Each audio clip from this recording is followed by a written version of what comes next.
How's Daniel Murray doing? He's doing better. He's doing better. But yeah, we're doing okay. I'm not saying great, I'm not saying bad, but we're okay. People point at what you guys did against Georgia Tech in the Orange Bowl. Is that applicable here at all? Sort of, kind of, but really? not totally. You know, it's just it's a different offense, but sort of, kind of. In that again, it's a little bit off the beaten path of what we would see normally, and you know, a lot of different guys that can hurt you. So that's similar. And yeah, Georgia Tech's quarterback was different, yet he could really, you know, he could make it tough on you too. So, you know, but clearly here, this is the quarterback's the catalyst in this whole thing. And but they, you know, it's like Georgia Tech in that they've got other ways to beat you. And, you know, again, so you got to get back to playing good defense. And yeah, at times you might choose your you know, lean left or lean right, but you do the same thing against a great passing attack. You know, if a team just came out and winged it 65 snaps a game, you know, I would assume they're good at it if they're doing that, and then you have to try to, again, decide which way you're going to lean given certain circumstances. Hearing a bunch of different defensive terms this week, like leverage and inside out and all that kind of stuff.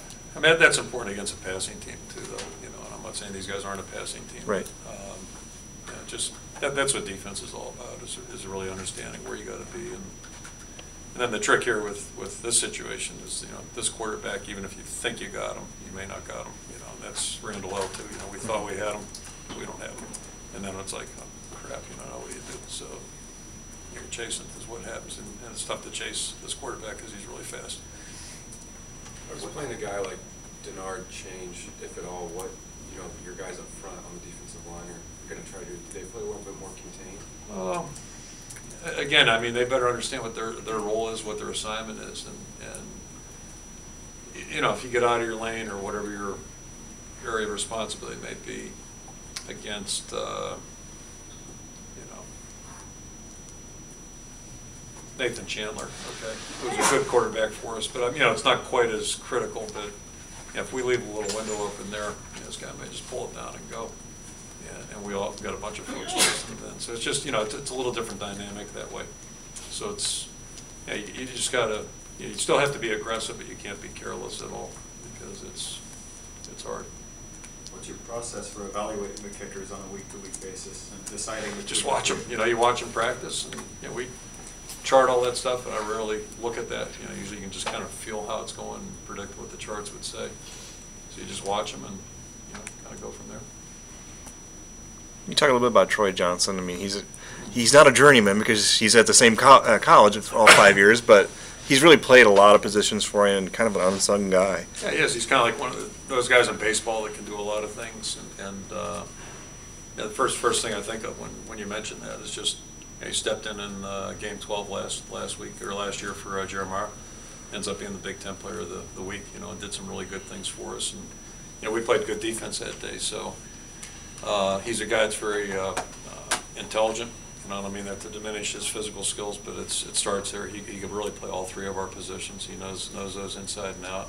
He's very diligent with his preparation, and you know, when he's given an opportunity, he's really played well.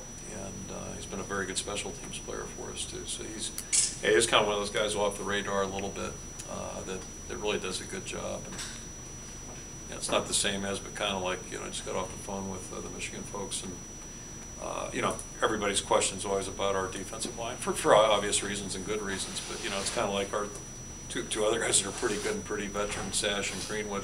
It's like they don't even exist, and that's probably my fault because, you know.